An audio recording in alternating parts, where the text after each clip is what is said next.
Some decisions in life come dressed as responsibility, but inside, they carry a wound that never heals. This is the story of Margaret, 73 years old, and her only son, Daniel. It begins not with cruelty, but with love. A love that thought it was making the right choice.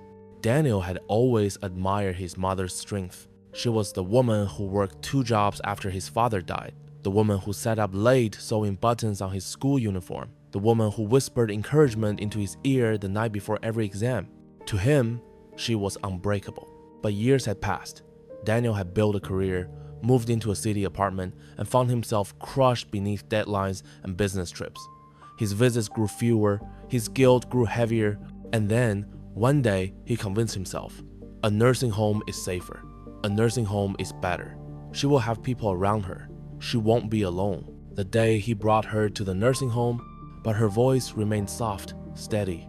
Margaret. Daniel, don't trouble yourself. You've got your own life to live. Mother will be fine here. She smiled the kind of smile that doesn't reach the eyes and touched his arm with fingers thin as twigs. Margaret.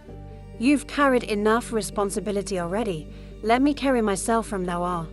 Those words sank into Daniel like medicine. He wanted to believe them. He needed to believe them. So he kissed her forehead, whispered that he loved her, and walked away. Behind him, the door of the nursing home closed with a metallic thud, a sound heavier than iron. The hall smelled faintly of disinfectant and boiled cabbage.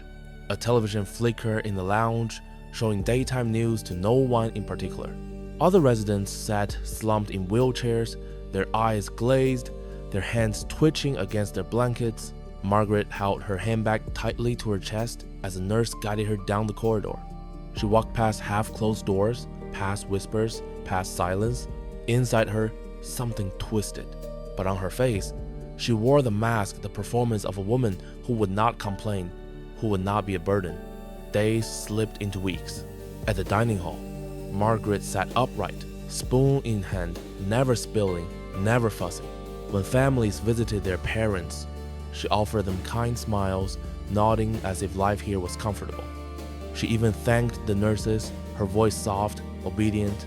She played her role well, the gentle, responsible mother. But at night, when the halls grew quiet and the television was turned off, she sat by the window, her reflection merging with the darkness outside. Margaret saw the Margaret. Daniel, my boy, if only you knew how cold it feels in here. Every creak of the floorboards made her flinch. Every shadow that slipped past her door made her body tighten like a wire pull taut. And yet, every morning, she put the mask back on. To the world, Margaret was fine. But inside, the storm was gathering. Not yet visible, but soon it would break. There are 2 kinds of masks in this story. One belonged to Margaret, the mask of a gentle, obedient mother who never complained. The other belonged to the nurse, the mask of professional kindness, polished and smiling. But behind closed doors, masks have a way of slipping. The nursing home lived on routine. Breakfast trays rolled out at 7 a.m. The clang of metal spoons against porcelain echoing down the halls. Television news at noon. Bingo in the lounge on Thursdays. And silence, long stretches of silence, broken only by coughs, footsteps, or the distant cry of another resident. For visitors, it looked orderly. For the staff, efficient. But for Margaret, every sound carried a shadow. Nurse. Mrs. Margaret is such a delight. Always polite, always cooperative. We really do enjoy taking care of her. Her smile gleamed like polished glass. She straightened Margaret's sweater, patted her hand, whispered sugar-coated words that melted in the air. Daniel, on his brief visits, believed them. Other families believed them. But when the visitors were gone, when the hallways emptied, the glass cracked, nurse. Stand up straight, old woman. Stop staring out the window like a lost puppy. Nobody's coming for you. Margaret's shoulders shrank. Her fingers twisted into her lap, wringing the fabric of her gown. Her lips parted, but only an apology slipped out. Margaret. I'm sorry. I'll do better. The insults multiplied. You're too slow. You're useless. You smell like medicine and dust. Every time Margaret whispered, "I'm sorry," as though her very existence needed an apology. She told herself it was better this way, better to endure silently than to cause trouble, better to carry the pain alone than to worry her son. It was her role, her mask. Then one night, the nurse's patience snapped. Nurse, your hair's disgusting. No one wants to deal with it. Easier if we shave it all off. Sit down. Margaret froze. Her breath quickened. Her hands clutched the armrest of the chair, knuckles pale. Every instinct screamed to resist, but her body betrayed her, stiff, trembling, unable to move. Margaret. Please, please don't. This hair, I've kept it my whole life. I'll wash it. I'll keep it neat, please. But the nurse's eyes were void. No pity, no warmth. Only the metallic glint of scissors in her hand. The sound split the air, snap, snap. The first silver strands fell to the floor. Margaret gasped, her body curling inward as if to shield herself. Her tears came fast, dripping onto her gown. Margaret. Daniel, forgive me. I didn't want you to see me like this. The scissors kept slicing, relentless. Each lock of hair fell like pieces of dignity torn away. Soon the floor was littered with strands of silver and white, like fallen snow on cold linoleum. When it ended, Margaret's head was bare. She lifted her eyes to the window, but the reflection staring back at her was not a mother, not a woman, just a hollow figure stripped of identity. And yet, when morning came, she smiled again. She thanked the nurses. She played her role because that's what Margaret did. But the storm inside her eyes, it was no longer silent. It was waiting. Some truths don't come in words.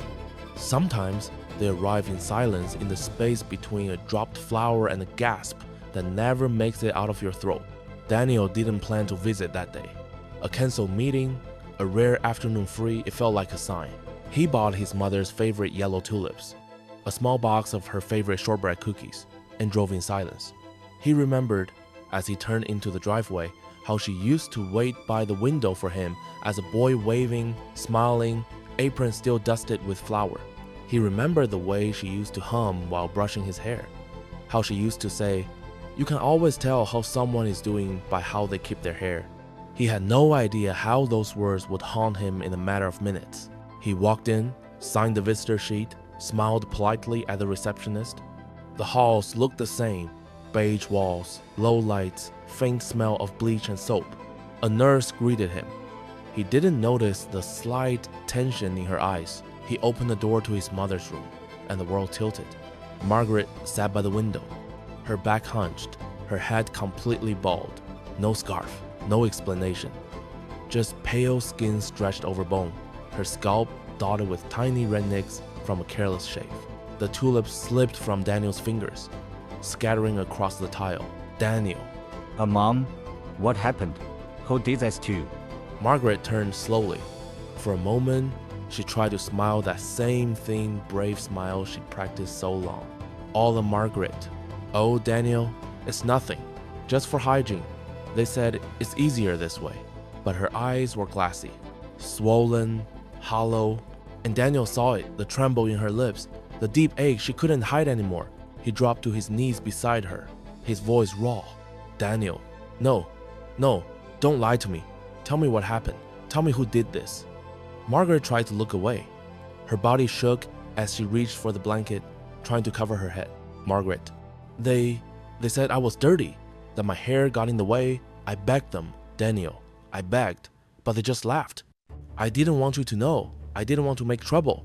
I thought I was being strong."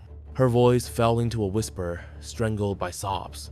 And in that moment, every illusion Daniel had about doing the right thing crumbled into dust.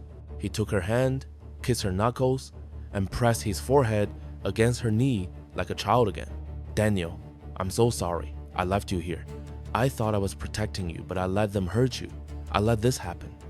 Margaret's hand, frail, shaking, brushed the side of his face. Her thumb wiped away a tear, but hers kept falling. "Margaret." My son, you did what you thought was right. I never blamed you. I just missed you. But Daniel blamed himself, and no forgiveness, no words, no gentle touch could erase the image of his mother, shaved, silent, and ashamed. He stood up, jaw clenched, His voice wasn't loud, but it carried the weight of fire. Daniel, the restand the dism daddy. This isn't over. I promise you, Mom, no one will ever hurt you again. Some promises are made in grief, others in fire. Daniel's promise to his mother was made in both. He didn't raise his voice. He didn't storm the halls. Instead, that very night, he returned quiet, focused, and burning inside. He came with a small hidden camera. It fit neatly behind a photo frame in his mother's room, angled perfectly toward the door and bed. He kissed her forehead as she slept, whispered, "Daniel."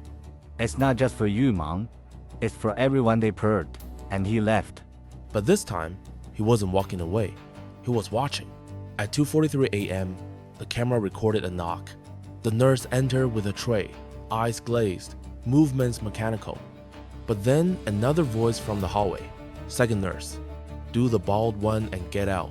I've had it with her whining." First nurse, "I don't care if they cry anymore. They're just waiting to die anyway." And then it began another resident, frail and silent, pulled roughly by the arm, told to stop shaking, mocked for soiling the sheets. No mercy, no humanity, just power without consequence. Daniel didn't sleep that night. He watched every second.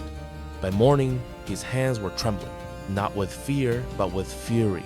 He arrived at the nursing home during visiting hours.